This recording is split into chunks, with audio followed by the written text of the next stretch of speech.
Friends,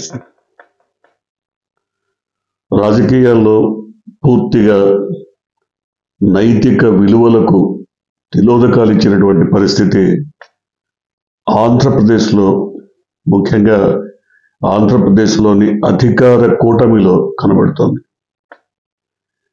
ఇంతగా ఈ విషయాన్ని గురించి ఎందుకు చెప్పుకోవాలి అన్నప్పుడు, కూటమి పార్టీలకు సంబంధించిన కొంతమంది వారి నైతికత తరచూ బయటపడుతూనే ఉంది. కానీ ప్రజలు అమాయకంగా నమ్మి మోసపోయినట్టుగా ఇప్పుడు ప్రజానీకమే చర్చించుకుంటుంది, బయటి వాళ్ళు ఎవరో కాదు. ఎందుకని ఇంతగా ఈ అంశం చర్చనీయాంశమైందంటే, కూటమిలోని ఒక పార్టీ అధినేత వ్యక్తిగత జీవితాన్ని గురించి ప్రత్యర్థులు పదే పదే మాట్లాడినప్పుడు ఆయన చాలా తీవ్రంగా స్పందించారు. ఇది వ్యక్తిగత విషయం, వ్యక్తిగత విషయాలను మీరు రాజకీయాలకు ముడిపెట్టద్దు, మీకు వీలైతే మీరు కూడా చేసుకోండి అనే మాట కూడా అనేశారు. సో ఇక్కడే నైతికత పూర్తిగా దిగజారిపోయి అనైతిక రాజకీయాలకు తెరదీసినట్టుగా చాలామంది భావించారు. కానీ ఇప్పుడు జరుగుతోందేంటి? ఒకటొకటిగా ఆ పార్టీకి సంబంధించిన కీలకమైనటువంటి వ్యక్తులు, శక్తులు ఎంత దిగజారిపోయి, ముఖ్యంగా మహిళల పట్ల, మహిళలు కూడా అభాగ్యులైనటువంటి పరిస్థితి. అంటే ఎలాంటి సహాయ సహకారాలు లేని నిస్సహాయక మహిళలను ఎన్నుకొని వారిని సొమ్ము చేసుకుంటున్నటువంటి పరిస్థితి. సొమ్ము చేసుకోవడంలో రెండు అర్థాలు ఉన్నాయి: ఆర్థికంగా, శారీరకంగా, మానసికంగా వాళ్ళని సొమ్ము చేసుకుంటున్నారు. మనం ఈ విషయం గురించే పేర్లు పేర్కొనకపోయినా ఈ అంశం పైన మనం మాట్లాడుకున్నాం. ఇవాళ మీడియా అంతా కూడా ఈ అంశాన్ని గురించి వారి పేర్లు, వ్యక్తిగత జీవిత చరిత్ర, మిగతా విషయాలపైన అనేక రకాల చర్చోపచర్చలు జరిపిన తర్వాత అంతా బహిర్గతమైపోయింది.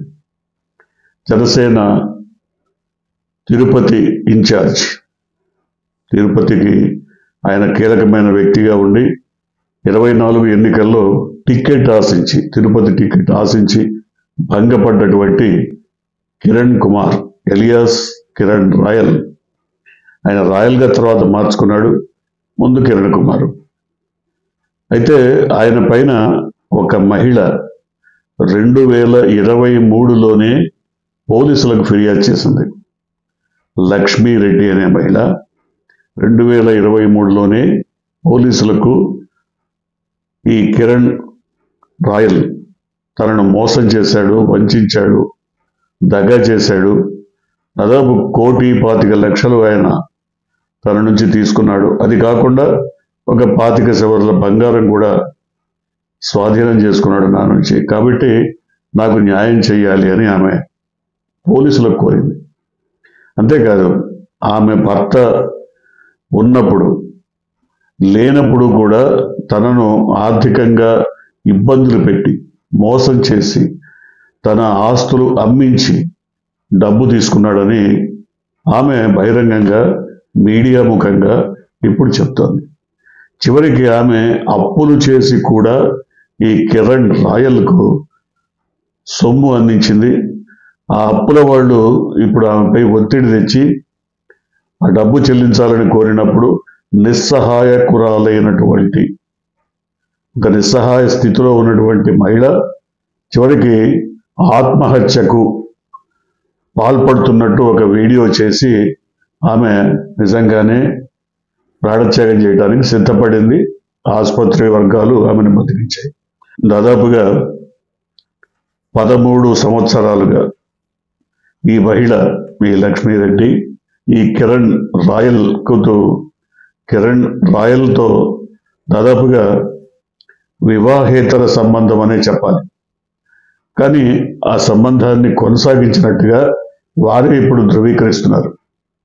ఇదేదో రహస్య విషయం కాదు. అయితే ఆమె చెప్తున్న వివరాల ప్రకారం, ఆమె మీడియాకి ఇచ్చిన ఇంటర్వ్యూ ప్రకారం ఈ కిరణ్ కుమార్ భార్యకు తెలిసే ఇలాంటి అనైతిక రాజకీయాలకి ఆయన పాల్పడుతున్నాడనేది ఆమె అభియోగం. అంటే భార్య ప్రోత్సాహంతోనే, ప్రోద్బలంతోనే, ఆమె ప్రమేయంతోనే ఇతను ఇంతగా రెచ్చిపోయి విచ్చలవిడిగా మహిళలను వంచిస్తున్నాడు అని. తానొక్కదాన్నే కాదని, తను మొదలు కాదు, తను చివరి మహిళను కాదని, ఈ తన లాంటి వారి పరంపర కొనసాగుతూనే ఉంది. అంతకు ముందు గతంలోనూ ఇలాంటి మోసాలు జరిగాయి, ఇప్పుడు జరుగుతూనే ఉన్నాయనేది ఈ లక్ష్మి చెప్తున్నటువంటి వాదన. దానికి ఆమె దగ్గర సాక్ష్యాధారాలు ఉన్నాయి. వాటన్నిటినీ ఆమె బయట పెడుతున్నారు, బయటకు చూపిస్తున్నారు. అయితే ఇంత జరుగుతున్నా, ఇంత రచ్చ జరుగుతున్నా మరి ఆ పార్టీ అధినేత ఎందుకు స్పందించట్లేదు అంటే, స్పందించామని చెప్పుకోవడానికి కంటితుడుపు చర్యగా ఆ పార్టీకి సంబంధించిన రాజకీయ సలహాదారుడు హరిప్రసాద్ ఆయన ఒక లేఖను విడుదల చేశారు. అధ్యక్షుడి రాజకీయ సలహాదారుడు ఆయన. ఆ లేఖలో కిరణ్ రాయల్ని కొద్ది కాలం పార్టీకి దూరంగా ఉండండి, తర్వాత ఎట్లాగో ఇవన్నీ మర్చిపోతారు, అప్పుడు మళ్ళీ మీరు లైమ్ లైట్లోకి రావచ్చు అన్న ధోరణిలో ఆ లేఖ ఉంది.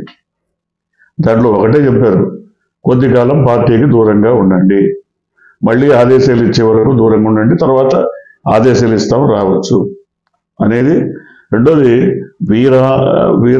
వీర మహిళలు మిగతా కార్యకర్తలందరూ కూడా కాస్త జాగ్రత్తగా ఉండండి, ఇలాంటి వ్యక్తిగత విషయాలకు ప్రాధాన్యం ఇవ్వద్దు, అంటే మీరేం మాట్లాడద్దు ఈ విషయాన్ని గురించి అని చెప్పడం.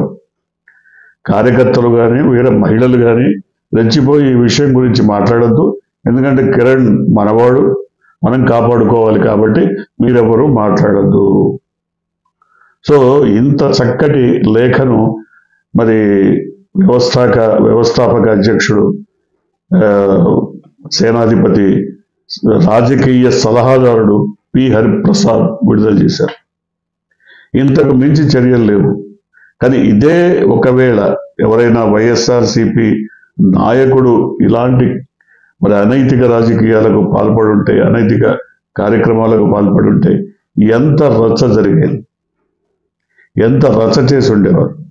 ఇప్పటికి కూడా, ఇవాళ కూడా ఈ కిరణ్ రాయల్ ఏమంటాడు, జగన్మోహన్ రెడ్డిని చిట్టిరెడ్డి ఎందుకు ఇంత నోటి దూల? ఇప్పుడు అతన్ని ఏమనాలి, కామపిశాచి అనాలా, లేకపోతే వీధిరేవుడి అనాలా, ఏమనాలి మరి? ఇట్లా అతను ఎంతమంది, ఒకళ్ళనింతనే కాదు కదా, ఎంతోమంది మహిళల్ని మోసం చేశాడన్న వాళ్ళ పేర్లతో సహా బయటకు వచ్చింది కదా, ఎవరెవరిని మోసం చేశాడు, ఎంతంత చేశాడని. అంటే మనం నిన్న ఎవరో ఒక అనలిస్టు టీవీలోనే చెప్తున్నారు, విత్తు ఒకటి వేస్తే చెట్టు ఒకటి మొలుస్తుందా, మరి ఆవు చేలో మేస్తుంటే దూడ గడ్డిన మేస్తుందా, మరి అధినేత ప్రకారమే కార్యకర్తలు కూడా ఉంటారు, ఆయన అనుచరగణం సైన్యం కూడా ఉంటుంది అని కావచ్చు. ఎందుకంటే వాళ్ళ దగ్గర ఇలాంటి రాజకీయాలు చేసేవాళ్ళే, ఇలాంటి అనైతిక ప్రవర్తనకు పాల్పడే వాళ్ళే అనేక మంది కనపడుతున్నారు. కాబట్టి దీనికి ఒక నైతికత, ఒక ప్రాధాన్యం ఎక్కడ కనపడలేదు. రాజకీయాల్లో నైతికత చాలా ముఖ్యం. ఎందుకంటే ఒక నాయకుడిని చూసి మిగతా వాళ్ళంతా అనుసరిస్తారు. మనం ఎక్కడో పెద్ద పెద్ద వాళ్ళని, మహాత్మా గాంధీనో సుభాష్ చంద్రబోస్నో కూల్చుకోకర్లేదు. మన ముందున్నటువంటి చాలా మంది నాయకులు, నీలం సంజీవరెడ్డి కానీ, లేకపోతే దామోదర సంజీవయ్య కానీ, వెంకటరావు కానీ, చెన్నారెడ్డి కానీ, వీళ్ళందరూ ముఖ్యమంత్రులుగా చేసిన వాళ్ళు. ఇలాంటి వాళ్ళని కనీసం నైతికంగా వాళ్ళు ఎక్కడ తప్పు చేసినట్టుగా చిన్న మచ్చ కూడా, మరక కూడా వాళ్ళ మీద లేదు. అలాంటి వాళ్ళని ఉదాహరణకు తీసుకోవచ్చు కదా. సో మనం ఎంతసేపు మాట్లాడుకున్నా జరగాల్సింది జరిగిపోయింది. ఆ మహిళ చివరిగా చెప్తున్నది ఏంటంటే, లక్ష్మీరెడ్డి వీడియోలో, ఆడియోలో అతను బెదిరించినట్టుగానే ఖచ్చితంగా నన్ను, నా పిల్లలు ఇద్దరిని చంపేస్తారు. ఇప్పటికే బెదిరింపు కాల్స్ జనసేన సైనికుల నుంచి వస్తున్నాయి. చాలా బెదిరింపు కాల్స్ వస్తున్నాయి. నేను ఒంటరి మహిళని, నిస్సహాయక స్థితిలో ఉన్నాను, నన్ను ఏ విధంగానైనా కాపాడండి అని ఆమె ఆక్రందన. ఎందుకంటే పవర్ వాళ్ళ చేతిలో ఉంది. ఇప్పుడు వాళ్ళ చేతిలో అధికార బలవంతా ఉంది. అధికార మదంతోనే ఎంతగా తెగబడ్డాడు అనేది ఇప్పుడు లక్ష్మి లాంటి వాళ్ళు చెప్తున్నటువంటి మాట. సో ఇంత అధికార మదం, అధికార బలంతో ఉన్నటువంటి వ్యక్తులు మరి రేపొద్దున నిజంగానే ఏదన్నా చేస్తే ఆమె జీవితం అంతమైపోతుంది. ఇంకా ఆమె డబ్బులు అడగాల్సిన పని లేదు, ఈయన ఇవ్వాల్సిన పని ఉండదు. రెండోది, వాళ్ళ పిల్లలు రోడ్డున పడి మరి యాచకులుగా మిగిలిపోతారు. సో ఏది ఏమైనా ఇక్కడ అర్థం చేసుకోవాల్సింది, అధికార పార్టీగా చెప్పుకుంటున్నటువంటి కూటమి సభ్యుల నిర్వాకాలు ఇంత ఘోరంగా ఉన్నప్పుడు కూటమి అధినేత కూడా ఎందుకు మాట్లాడటం లేదు? సరే, డిప్యూటీ సీఎం అంటే ఆయన మనిషి కాబట్టి మాట్లాడకపోవచ్చు, ముఖ్యమంత్రి కూడా మాట్లాడాలి కదా. ముఖ్యమంత్రి మాట్లాడరు. అంతేకాకుండా మన ర్యాంకుల్లో 20వ ర్యాంకు సాధించినటువంటి పోలీస్ మంత్రిని ఆమె ఎందుకు మాట్లాడటం లేదు? ఎంత జరుగుతున్నప్పుడు నేను మహిళలకు రక్షణ ఇస్తాం, మా ప్రభుత్వంలో మహిళలకు రక్షిస్తామని కబుర్లు చెప్పడం కాదు కదా. ఆమె ఎందుకు స్పందించట్లేదు? పోలీస్ మంత్రి కదా ఆమె కాదు. అసలు ఆ కూటమి ప్రభుత్వానికి సంబంధించి ఏ ఒక్కరు కూడా ఇటువంటి వచ్చినప్పుడు ఆ మహిళల ఆక్రందన, ఆవేదన ఎందుకు పట్టించుకోవటం లేదు? ఇది చాలా మందికి ఎదురవుతున్న, చాలా మందికి మరి జవాబు లేని ప్రశ్నగానే అనిపిస్తోంది. ఇప్పటికైనా సరే, ఒక ఇన్సిడెంట్ జరిగింది, దాంట్లో నిజాలు బయటకు వచ్చాయి. ఆమె పూర్తి సాక్ష్యాధారాలతో బాధితురాలు మీడియా ముందుకు వచ్చింది, పోలీసులకు తెలియజేసింది.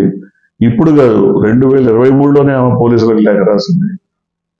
కానీ ఈ రోజు వరకు పోలీసులు మరి అంతగా స్పందించలేదని చెప్పుకోవాలి. స్పందిస్తే అదే ఇంకో నాయకుడు అయితే తీసుకెళ్లి అరెస్ట్ చేసేవాళ్ళు కదా. విచారణ సంగతి తర్వాత, ముందైతే అరెస్ట్ జరిగేది కదా. మరి ఎందుకు అరెస్ట్ చేయలేదు కిరణ్ రాయల్ని? అంటే మరి అక్కడ ఉన్నాడు కదా పైన వాళ్ళ డీసీఎం, మరి ఆయన మళ్ళీ ఇక్కడ జుట్టెగరేసి వడగొక్కొని కాలు పీక్కొని ఎక్కడ మీ సంగతి చూస్తానంటాడో ఏంటో అని ఒకవేళ భయమా? ఏమో తెలియదు. ఎందుకంటే మొత్తం మీద ఈ ప్రభుత్వానికి సంబంధించి, కూటమి ప్రభుత్వానికి సంబంధించి ప్రతి చర్య కూడా ప్రజల్లో వారిని చులకన చేసేదిగా, పల్సన చేసేదిగా కనబడుతుంది. వాళ్ళ నైతికత ఒకసారి దెబ్బతింటే మాత్రం పూర్తిగా మహిళల్లో మళ్ళీ దాన్ని నిలబెట్టుకోవడం చాలా కష్టం, చాలా ఇబ్బంది. అంటే ఆయన పోషిస్తుండొచ్చు కొంతమంది వీరాంగన కాదు వీర మహిళల్ని, కొంతమందిని ఆయన ఏదో పోషిస్తుండొచ్చు. ఇప్పుడు వారి అండదండలతో ఇట్లాంటి వాటిని తిప్పికొట్టడానికి నోటికొచ్చిన బూతులు మాట్లాడి, వాళ్ళకి ఏది తోస్తే అది మాట్లాడి, ఏది మాట్లాడాలంటే అది విమర్శించి, ఎదుటి వాళ్ళని నోరిప్పనివ్వకుండా, మాట్లాడనీయకుండా బెదిరించి, అదిరించి, అణిచివేతకు ప్రయత్నిస్తూ ఉండొచ్చు. కానీ ఎంతో కాలం సాగదు అది, ఎంతో కాలం సాగేటువంటి పరిస్థితి ఉండదు. కొద్ది కాలం ఇలాంటి అనైతికత కొనసాగుతుంది. తర్వాత తప్పకుండా ఒకవేళ ఈ పోలీస్ యంత్రాంగం, ఈ ప్రభుత్వం చేయలేకపోతే, మరి ఆవిడ చెప్తోంది లక్ష్మి, భగవంతుడే నీ మీద చర్య తీసుకుంటాడు. నిజమే కావచ్చు, భగవంతుడే మరి ఖచ్చితంగా ఏదో ఒక చర్య తీసుకునేటువంటి అవకాశం ఉంది. చూద్దాం ఏం జరగబోతుందో. ప్రస్తుతానికైతే ఆమె నిస్సహాయ స్థితిలో ఉంది, మద్దతు కోరుతోంది, ప్రజల మద్దతు లేదా ఇతర రాజకీయ నాయకుల మద్దతు, మీడియా మద్దతు కోరుతోంది. తను నష్టపోయినట్టుగా ఆమె దగ్గర పూర్తి సాక్ష్యాధారాలు ఉన్నాయి, 1,25,00,000 వరకు, అట్లాగే 20 సవర్ల బంగారం వరకు. ఇవన్నీ కాకుండా అతని బెదిరింపులు విన్నాం, అతను మాట్లాడిన మాటలు విన్నాం, ఆమెకు చేసిన భాషలు, ఊసులు కూడా విన్నాం, అన్నీ విన్నాం. చూసిన తర్వాత ప్రభుత్వం స్పందించట్లేదనేది అది ప్రభుత్వానికి వదిలిపెట్టేసేయాలి. ఎందుకంటే ప్రభుత్వానికే నైతికత లేనప్పుడు ప్రభుత్వం ఎక్కడ స్పందిస్తుంది? ప్రభుత్వానికే అసలు అలాంటిది లేదు. పోలీసులు కూడా, ఆ ప్రభుత్వంలో ఉన్నటువంటి పోలీస్ యంత్రాంగం కూడా నైతికత లేనప్పుడు కనీసం వారైనా స్పందించాల్సింది. సరే, చూద్దాం ఏం జరగబోతుందో. మీరు కొత్తగా కనుక ఈ ఛానల్ని చూస్తున్నట్టయితే, మీరు ఇప్పటి వరకు మన ఛానల్ని సబ్స్క్రైబ్ చేసుకున్నట్టయితే వెంటనే ఛానల్ని సబ్స్క్రైబ్ చేయండి. వెంటనే వీడియోని లైక్ చేసి షేర్ చేయండి. బెల్ ఐకాన్ని